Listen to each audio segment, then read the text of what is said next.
Jobs. It brings together political and economic leaders from around the world to discuss issues facing the global economy. William Hildebrand is here with me in the studio to discuss this a bit further and tell us what's on the agenda.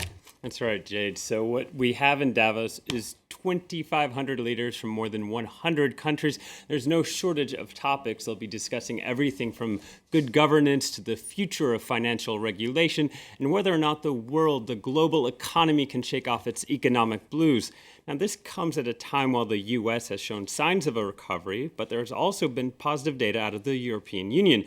But some analysts remain hesitant about just how confident to be. Right, this increased business activity hasn't necessarily translated into more jobs, has it? That's right. There's new data coming from the International Labour Organization, which is calling this a jobless recovery. It says last year, 5 million more people lost their jobs, bringing the total to 202 million worldwide. Now, the ILO figures the unemployment rate will rise again this year, 0.1%, up to 6.1%. Worldwide, the hardest hit region remained North Africa with a rate of 12.2%, followed by the Middle East. The ILO says the amount of young people who are neither employed nor in training has reached epidemic proportions. Let's take a listen. Young people are the particular victims of unemployment.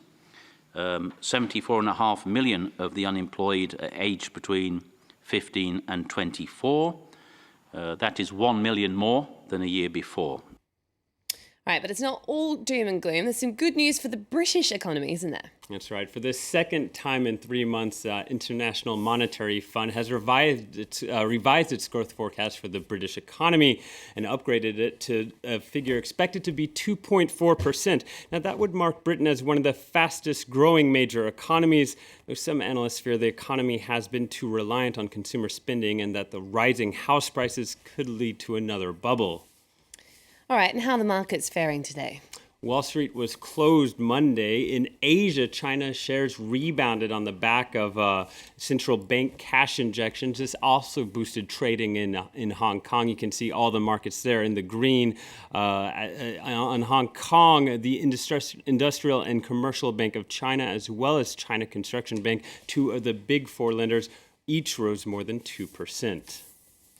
All right, let's move to some company news now. And there's been a big deal between Boeing and General Electric. That's right. GE's Capital Aviation Services is leasing 40 aircraft from Boeing. The deal is valued at $3.9 billion. The order was confirmed recently, but booked last year. GE said the new planes will help meet customer demand for more fuel-efficient aircraft. All said and done, now GE has ordered 638 airplanes from Boeing. Okay, William Hildebrand, thanks very much for that business update. It's time now to find out what's got people clicking, sharing and tweeting